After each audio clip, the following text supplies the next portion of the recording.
अस्सलाम वालेकुम स्टूडेंट्स। आज का जो टॉपिक है वो है product harvesting and purification and ultra purification, जिसको हम डाउनस्ट्रीम प्रोसेस भी कहते हैं। इसमें जब फर्मेंटेशन कंप्लीट हो जाती है देन उसको हार्वेस्ट करके उसको प्योरीफाई किया जाता है। इसमें सबसे पहले हम देखेंगे इसका इंट्रोडक्शन, जिसमें डेफिनेशन देखेंगे, और देन कौन सी फर्मेंटेशन प्रोडक्ट्स आजकल यूज़ की जा रही हैं। और फर्मेंट जो रिकवरी प्रोसेस है बड़ा कॉम्प्लेक्स होता है, तो वो देखा जाता है कि कौन सा स्टेप इसमें इंक्लूड करना चाहिए, नहीं करना चाहिए, वो डिपेंड कर रहा होता है डिफरेंट क्राइटेरियाज पे, वो डिस्कस करेंगे। और देन इसके स्टेजेस हैं डाउनस्ट्रीम प्रोसेस की, जिसमें सबसे पहला लिक्विड सॉलिड सेपरेशन होगी, सेकंड में हम जो release of intracellular products, then concentration at, fourth one is purification by chromatography at, then is formulation. Start करते हैं विद इंट्रोडक्शन। जो फर्मेंटेशन की प्रोडक्ट होती है ना, प्रोडक्शन ऑफ फर्मेंटेशन प्रोडक्ट, इसमें क्या होता है कि आप उसको, उसका जो नेक्स्ट स्टेप होता है ना, जैसे ही फर्मेंटेशन कंप्लीट हो जाती है, जैसे कि ये देखें ज़रा, ये अगर बायोरिएक्टर है तो इसमें आपने न्यूट्रिएंट्स और माइक्रो ऑर्गेनिज्म वगैरह ऐड किए हुए हैं। तो जैसे ये रिएक्शन कंप्लीट हो जाएगा तो इससे क्या करते हो, आप प्रोडक्ट को हार्वेस्ट कर लेते हो। एक तो इसमें क्या होता है, प्रोडक्ट की रिकवरी करते हो, देन इसको जो हार्वेस्ट करते हैं ना, इसको प्योरीफिकेशन के लिए ले जाते हो।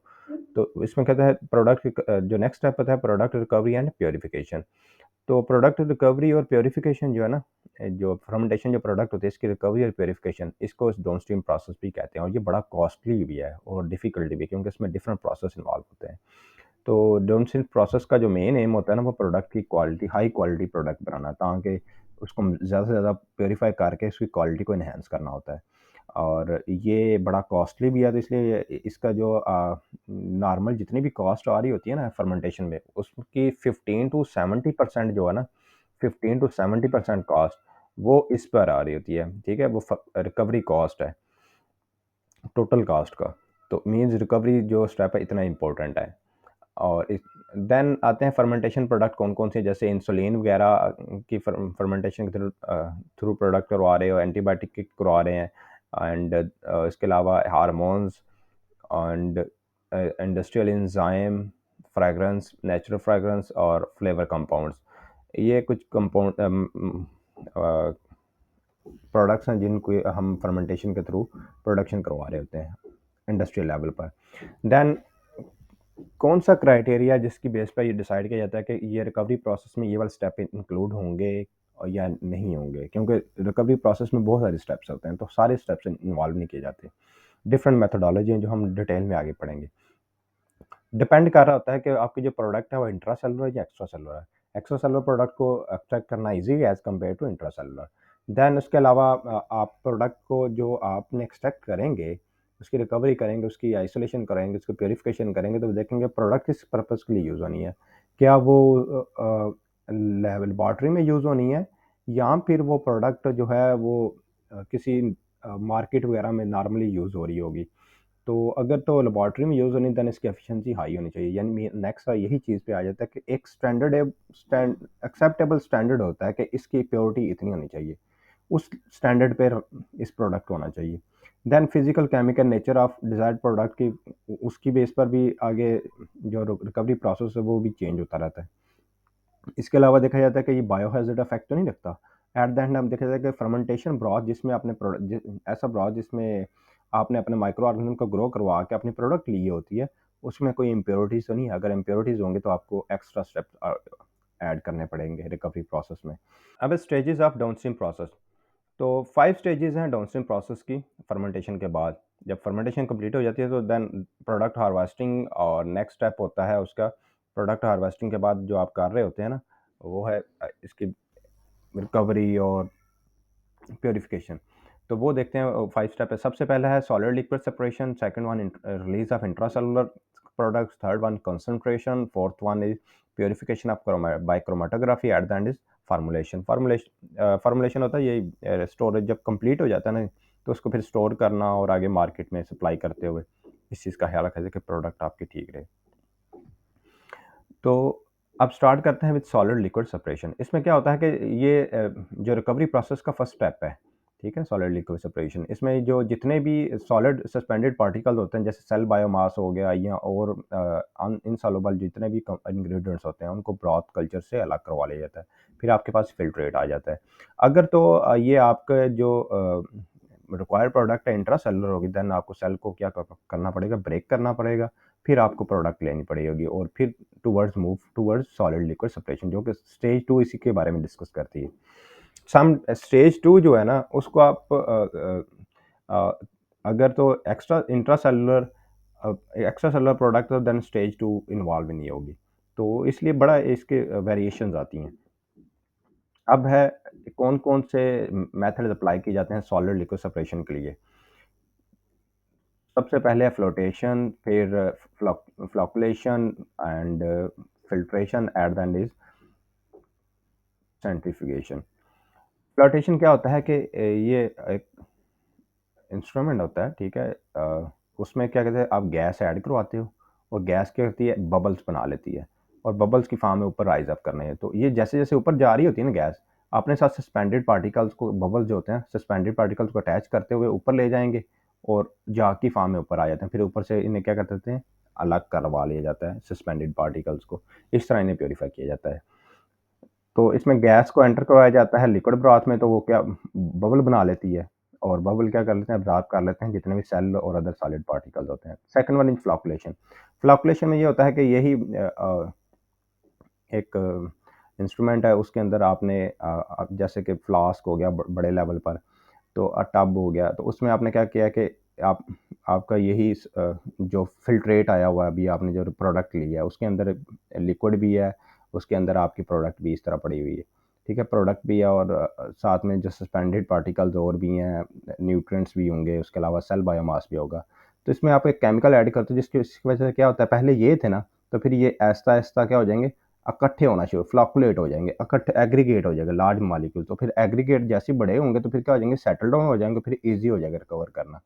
फ्लक्चुएशन भी है कि या सेल डेब्रिस क्या होती हैं, फॉर्म लार्ज एग्रीगेट्स, तो फिर वो क्या करते हैं, सेटल डाउन हो जाती है, नीचे सेटल डाउन हो जाएंगे, फिर इन्हें अलग करना इजी होगा। Next one is filtration. Filtration mean filter use किए जाते हैं सेपरेट आउट करने के लिए, कि जिस तरह वो नॉर्मल फिल्टर होते हैं ना, तो उसमें क्या कहते हैं कि आप फ़िल्टर लगा लेते हो इसके ऊपर, यहाँ से आप अपनी प्रोडक्ट पोर कर रहे हो, तो फ़िल्टर से क्या कहता है, वो अलग कर लेता है जितने भी इनसॉल्युबल इंग्रेडिएंट्स होते हैं उनको अलग कर लेता है और नीचे जो प्योर फ़िल्ट्रेट आता है उसके अंदर आपकी प्रोडक्ट होती है, ठीक है। तो ये सेपरेटर करता है बायोमास को और कल्चर फ़िल्ट्रेट को। अब नेक्स्ट वन इज़ जो लास्ट वन, सेंट्रीफ्यूगेशन। सेंट्रीफ्यूगेशन जो हमेशा डेंसिटी की बेस पर, डेंसिटी डिफरेंस की बेस पर ना, हर एक जिस हिसाब से डेंसिटी होगी उस हिसाब से ये क्या करेगा, अलग-अलग लेयर बना देगा। तो सेपरेट करता है on the base of density difference between particles to be separated and medium.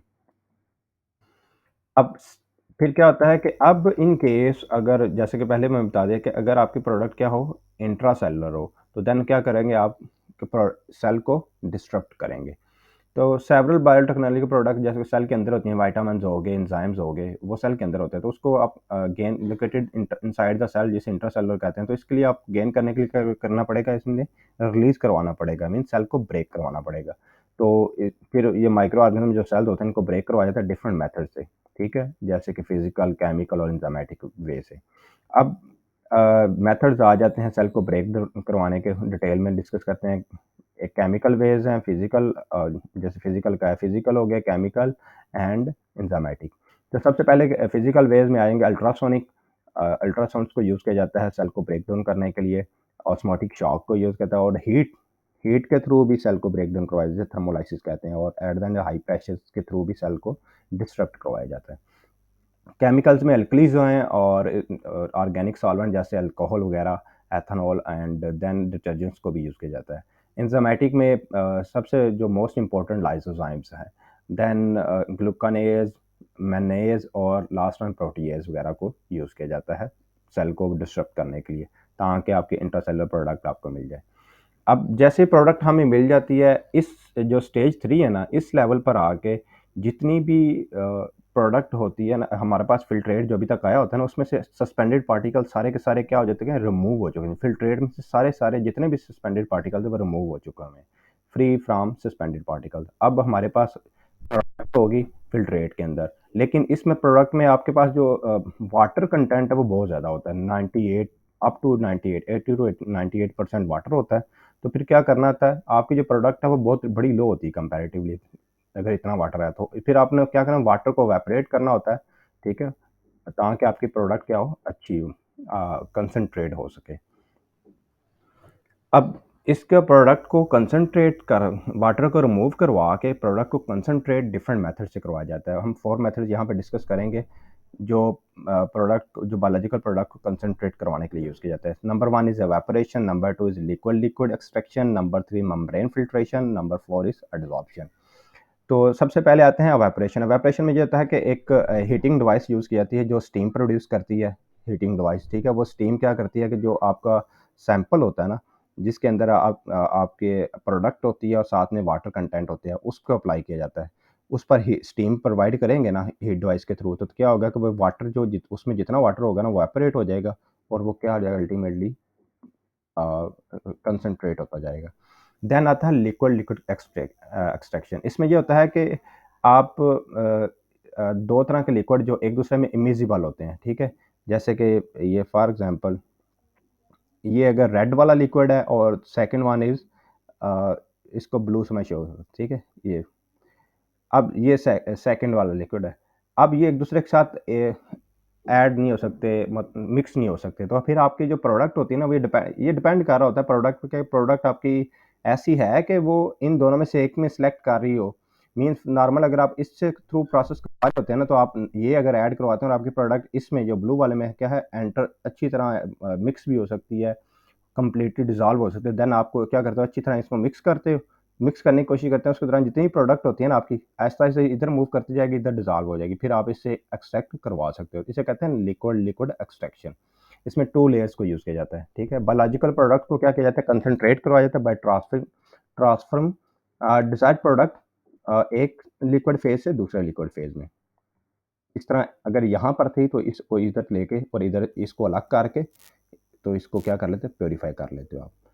अब नेक्स्ट वाली मेम्ब्रेन फिल्ट्रेशन है। तो मेम्ब्रेन फिल्ट्रेशन ये सेमी परमिएबल मेम्ब्रेन यूज़ की जाती है, जो क्या करती है वही सिंपल इसमें क्या करती है जितनी आपकी जो इसका साइज़ पोर साइज़ बहुत छोटा होता है, तो आपकी प्रोडक्ट इसमें से पास आउट नहीं हो पाती। तो वो क्या करती है वो सिलेक्टिव रिटेन को क्या कर लेती है पार्टिकल मॉलिक्यूल जो आपके प्रोडक्ट के होंगे उनको रिटेन कर लेगी, बाकी को क्या करेगी जाने देगी।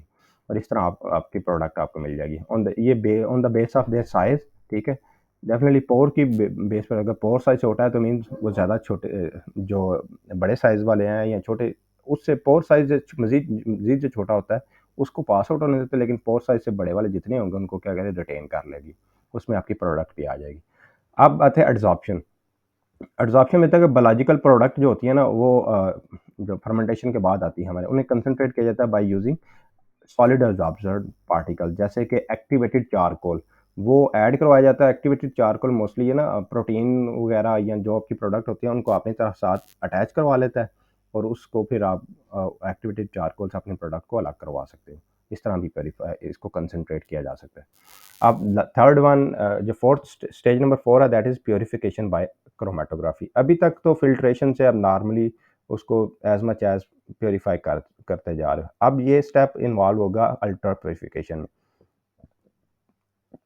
इसमें ये होता है कि जो बायोलॉजिकल प्रोडक्ट्स होती हैं फर्मेंटेशन की, जैसे कि डिफरेंट बायोलॉजिकल प्रोडक्ट होगी, प्रोटीन, फार्मास्यूटिकल, डायग्नोस्टिक कंपाउंड्स और रिसर्च मटेरियल्स वगैरह, इनको इफेक्टिवली प्योरीफाई किया जाता है बाय क्रोमेटोग्राफी। और क्रोमेटोग्राफी एक एनालिटिकल टेक्निक है जो सेपरेट करती है क्लोज रिलेटेड कंपाउंड्स को, जो बहुत भी ऐसे कंपाउंड जो नॉर्मली अलग नहीं हो सकते, लेकिन वो क्रोमेटोग्राफी से क्या हो जाएंगे अलग हो जाएंगे। एक एक मॉलिक्यूल का डिफरेंस भी होगा, एक एटम का भी डिफरेंस होगा, तो क्या करें उनको सेपरेट आउट करने की एबिलिटी रखती है, ठीक है, फ्रॉम अ मिक्सर, एक मिक्सर के अंदर।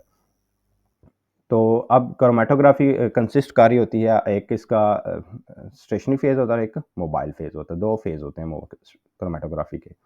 अब डिफरेंट जो प्यूरिफिकेशन है बाय क्रोमेटोग्राफी इसके भी 3 वेज़ हैं।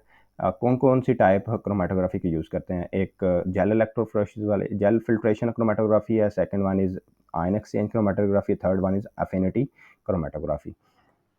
तो जेल जो फ़िल्ट्रेशन क्रोमेटोग्राफ़ी है ना, वो अलग करती है आपकी जो required product on the base of their size, ठीक है? साइज़, चार्ज और शेप, ठीक है? Molecular size, shape and molecular weight, इनकी बेस पर आपकी प्रोडक्ट को सेपरेट आउट करती है। और सेकंड वन जो अनएक्सचेंज क्रोमेटोग्राफ़ी है, ये on the base of their charge, कि उनके सरफेस के ऊपर कौन-सा चार्ज है, ठीक है? ना जैसे कि नाम रिप्रेज़ेंट कर रहा है आयन, तो चार्ज की बेस पर आपकी जैसे प्रोटीन पर कौन-सा चार्ज होता है, नेगेटिव या पॉज़िटिव दोनों हो सकते हैं, लेकिन मोस्टली नेगेटिव चार्ज होता है। जो कि इसे कहते हैं नेट चार्ज। अब थर्ड वन है एफिनिटी क्रोमेटोग्राफी। इसमें क्या होता है कि लिगेंड्स वगैरह को यूज़ किया जाता है जो इसको इसमें अपनी जो प्रोडक्ट सेपरेट करते हैं on the base of interaction of protein. ये प्रोटीन को सेपरेट आउट करने के लिए यूज़ होती है, ठीक है। तो इसमें कहते हैं प्रोटीन जो है वो रिएक्ट करती है एक लिगेंड के साथ।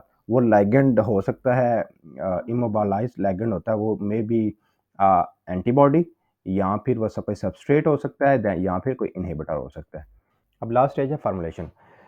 फार्मूलेशन को रेफर किया जाता है, इसको कहा जाता है maintenance of stability and activity of fermentation product during storage and distribution. कि स्टोरेज और डिस्ट्रीब्यूशन के दरमियान जो आपकी प्रोडक्ट बनी हुई है ना, उसको क्या करें, उसको उसकी एक्टिविटी और स्टेबिलिटी को मेंटेन रखना।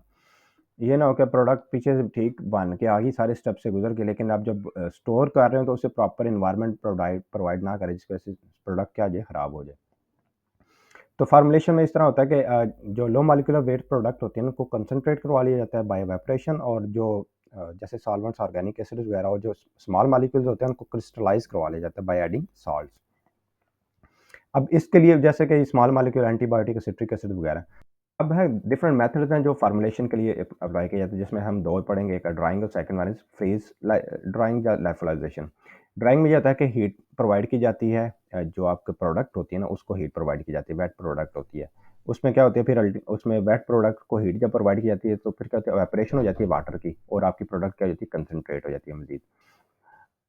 And fries freeze and drying, ठीक है। फ्रीज ड्राइंग, लाइफलाइजेशन, या फ्रीज ड्राइंग भी कहते हैं, इसको लाइफलाइजेशन भी कहते हैं। इसमें क्या होता है, सबसे पहले आप जो प्रोडक्ट होती है ना उसको फ्रीज करवा देते हो, ठीक है। लिक्विड कंटेनिंग प्रोडक्ट उसको फ्रीज करवा देते हो, फिर इसको ड्राई करवाते हो।